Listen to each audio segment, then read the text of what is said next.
Hello students, इस video में हम बात करेंगे about theoretical basis of HSAB principle. HSAB principle, which was given by Pearson. This principle states that a hard acid prefers to bind with hard base and the soft acid prefers to bind with soft base. जो hard है वो hard के साथ interact करेगा, जो soft है वो soft के साथ interact करेगा. इसके पीछे क्या theory काम कर रही है, क्या इसके पीछे logic है, क्या reason है कि hard prefers to bind with hard and soft prefers to bind with soft. So first of all we talk about electrostatic interactions.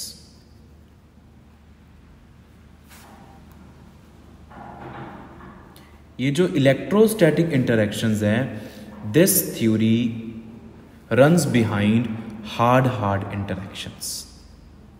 That why hard prefers to bind with hard. अभी हमने बात करी जो hard acids होते हैं, the hard acids they are small in size. So small size होने की वजह से they have high positive charge density. उनके पास पॉजिटिव चार्ज डेंसिटी ज़्यादा होती है, उनके ऊपर पॉजिटिव चार्ज ज़्यादा होता है, उनके ऑक्सीडेशन स्टेट्स हाई होती हैं, ये हमने पढ़ा. और हार्ड बेसिस के बारे में हमने क्या पढ़ा? हार्ड बेसिस के बारे में भी सेम, वो स्मॉल साइज के होते हैं, उनके donor atoms their of small size, और उनके पास हाई नेगेटिव चार्ज डेंसिटी, जिसको हम हाई इलेक्ट्रॉन डेंसिटी बोल सकते हैं, वो होती है. तो जब एक हार्ड एसिड के सामने हार्ड बेस आता है या हार्ड बेस के सामने हार्ड एसिड आता है, why they prefer to bind with each other? Because they both have high charge densities. High positive charge it very readily attracts high negative charge. और जब इनके बीच में इलेक्ट्रोस्टैटिक इंटरेक्शन जिसको हम अट्रैक्शन बोलते हैं पॉजिटिव चार्ज और नेगेटिव चार्ज में, तो ये दोनों जब करीब आते हैं तो इनकी जो हाई इलेक्ट्रोस्टैटिक अट्रैक्टिव फोर्सेज हैं, स्ट्रॉन्ग इलेक्ट्रोस्टैटिक अट्रैक्टिव फोर्सेज है, वो इनको बाइंड करके रखते हैं. और जब पॉजिटिव चार्ज नेगेटिव चार्ज को इलेक्ट्रोस्टैटिकली बाइंड करता है तो फिर एक आयनिक बॉन्ड की फॉर्मेशन होती है. तो hard interactions they are electrostatic interactions due to their high charge densities. So जब भी एक हार्ड एसिड हार्ड बेस के साथ बाइंड करेगा तो वो एक आयनिक बॉन्ड की तरह, आयनिक बॉन्ड उन दोनों में बनेगा. Hard acid binds to hard base via ionic bond because of electrostatic attractive forces. So this is about the bonding between hard and hard. Next theory जो हमारे पास है वो है polarizing power and polarizability theory.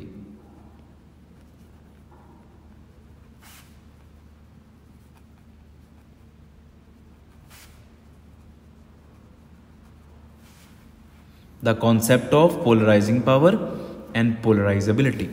Polarizing power क्या चीज होती है? Polarizing power is power of a cation, power of a positively charged ion to distort the electron density of anion. जब कैटायन और एनायन एक दूसरे के नज़दीक जाते हैं, अगर कैटायन का पॉजिटिव चार्ज एनायन के जो इलेक्ट्रॉन क्लाउड है उसको अपनी तरफ कर लेता है, उसके इलेक्ट्रॉन क्लाउड सफीरिकल इलेक्ट्रॉन क्लाउड की शेप को खराब कर देता है, इलेक्ट्रॉन डेंसिटी को अपने तरफ कर ले, तो उसकी पावर को पोलराइजिंग पावर बोलते हैं. और एनायन का जो इलेक्ट्रॉन क्लाउड का शेप डिस्टॉर्ट हो गया, इलेक्ट्रॉन क्लाउड की शेप में खराबी आ गई, उसको हम पोलराइजेबिलिटी बोलते हैं. Anion has polarisability means to say that anion's electron cloud can be polarized by cation's polarizing power. Anion's electron cloud can be distorted by the positive charge of cation. This is about polarizing power and polarizability's definitions. अगर हम soft acid की बात करें, if we talk about soft acid, so they are large in size. और इसके बारे में हम और क्या चीज़ पढ़ते हैं? दैट इनकी ऑक्सीडेशन स्टेट, सॉफ्ट एसिड्स की ऑक्सीडेशन स्टेट कम होती है, लार्ज लेस ऑक्सीडेशन स्टेट्स. और क्या पढ़ते हैं हम इनके बारे में? मोर नंबर ऑफ वैलेंस इलेक्ट्रॉन्स.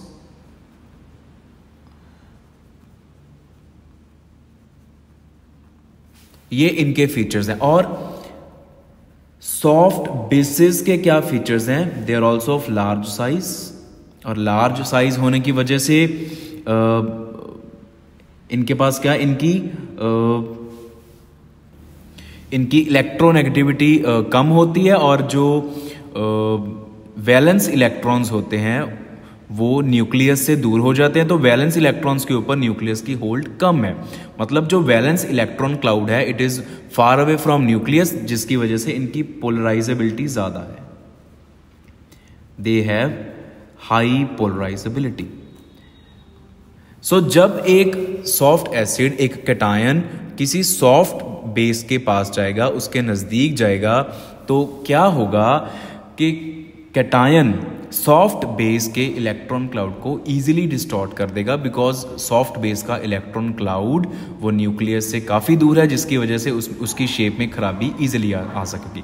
सो अगर एनायन का इलेक्ट्रॉन क्लाउड डिस्टॉर्ट होके थोड़ा सा कैटायन की तरफ चला गया, तो such type of bond which is formed between cation and anion, it is a covalent bond. So ये बॉन्ड कोवलेंट बॉन्ड माना जाएगा। सो इस थ्योरी से हमें क्या पता चला कि जब भी एक सॉफ्ट बेस और सॉफ्ट एसिड में इंटरेक्शन होएगी, तो वो इंटरेक्शन कोवलेंट बॉन्ड वाली इंटरेक्शन होएगी, वो इंटरेक्शन इलेक्ट्रोस्टैटिक इंटरेक्शन नहीं होएगी। जैसे for example we have AgCl, this compound is a covalent compound. Why it is a covalent compound? Because here Ag positive, it is a soft acid, and Cl negative, it is a soft base, एक soft base है। तो इन दोनों की जो interaction होएगी वो covalent interaction होएगी। इसी वजह से AgCl एक कोवलेंट कंपाउंड है। जो Ag पॉजिटिव है वो Cl नेगेटिव के इलेक्ट्रॉन क्लाउड को बहुत इजीली डिस्टॉर्ट करके उसके साथ कोवलेंट बॉन्डिंग कर सकता है, because covalent bonding is sharing of electrons. So electron density anion के पास भी है और कैटायन के पास भी चलेगी, मतलब उसने अपनी इलेक्ट्रॉन डेंसिटी शेयर करी है, तो शेयर करने का मतलब कोवलेंट बॉन्डिंग हुई है। Next theory is back bonding theory, जिसको हम पाई बॉन्डिंग थ्योरी भी बोल सकते हैं। The concept of back bonding and pi bonding. This theory also explains why soft acid prefers to bind with soft and soft base prefers to bind with soft acid. Soft interactions के बारे में explanation मिलती है हमें। अभी हमने क्या देखा कि जो सॉफ्ट एसिड्स हैं उनके पास more number of valence electrons होते हैं, मतलब ज्यादा इलेक्ट्रॉन्स पड़े हैं वैलेंस शेल में। और जो सॉफ्ट बेसिस हैं उनके पास क्या है? Low lying empty orbitals.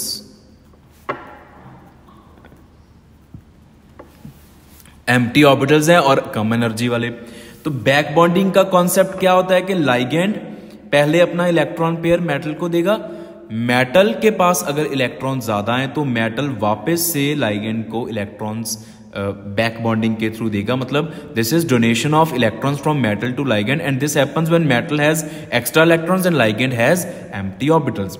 Soft acids, इनकी ऑक्सीडेशन स्टेट कम होती है, लो ऑक्सीडेशन स्टेट और जीरो ऑक्सीडेशन स्टेट, और नंबर ऑफ वैलेंस इलेक्ट्रॉन ज्यादा होते हैं, तो मेटल भरा पड़ा है, इलेक्ट्रॉन्स उसके पास ज्यादा हैं। और जो सॉफ्ट बेस है, सॉफ्ट लाइगेंड L है, उसके पास एम्प्टी ऑर्बिटल्स हैं। तो एक तो बॉन्ड हो गया L2M और उसके बाद बॉन्ड बन गया M2L। First bond is L2M which is normal sigma bonding, and second bond is M2L which is pi bonding. So एक नहीं दो बॉन्ड्स बनेंगे। अगर सॉफ्ट और सॉफ्ट आपस में इंटरेक्ट करेंगे तो उनके एक की बजाय दो बॉन्ड्स बनेंगे। इसीलिए सॉफ्ट हमेशा सॉफ्ट से इंटरेक्ट करता है, और सॉफ्ट बेस सॉफ्ट एसिड्स के साथ और सॉफ्ट एसिड सॉफ्ट बेस के साथ कंबाइन करेगा।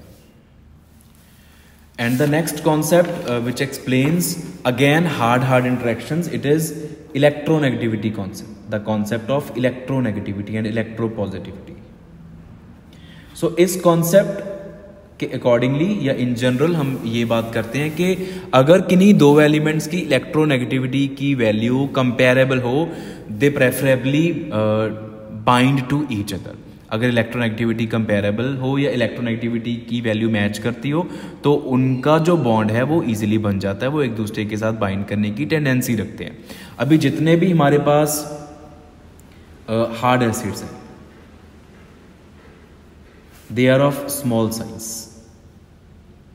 वो स्मॉल साइज के होते हैं। जैसे फॉर एग्जांपल अगर हम एल्कली मेटल्स की बात करेंगे, लिथियम पॉजिटिव, सोडियम पॉजिटिव, ये दोनों हमारे पास हार्ड एसिड्स हैं बिकॉज इनका साइज छोटा है।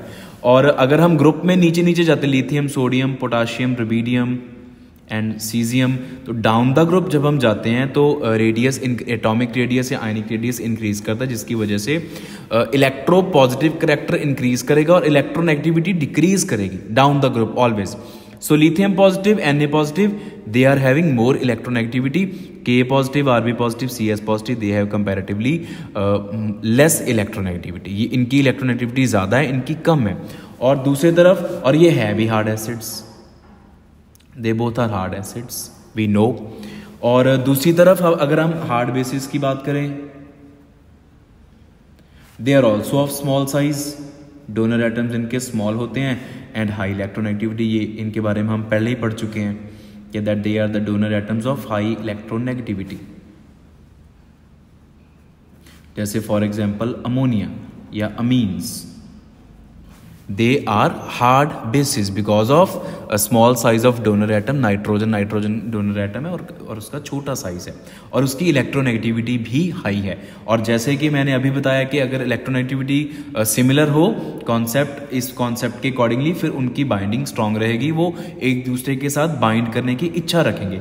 इसीलिए hard acid prefers to bind with hard base because hard acids जो हैं उनके एटम्स या आयंस, उनकी इलेक्ट्रोनेगेटिविटी भी हाई होती है और हार्ड बेसिस उनकी इलेक्ट्रोनेगेटिविटी भी हाई होती है। इसी वजह से Li पॉजिटिव NH3 के साथ या Na पॉजिटिव NH3 के साथ बहुत ही ईजिली कंपाउंड फॉर्मेशन या बॉन्ड फॉर्मेशन करेगा। This is on the basis of their electronegativity values. So we have studied about 4 concepts, 2 concepts, first electronegativity concept and then electrostatic interaction concept. These 2 concepts, they explain why hard acid prefers to bind with hard base and vice versa, hard base prefers to bind with hard acid. And the other 2 concepts, that is the concept of polarizing power and polarizability and back bonding, which is also called pi bonding. These 2 concepts explain why soft binds prefers to bind with the soft acid or base.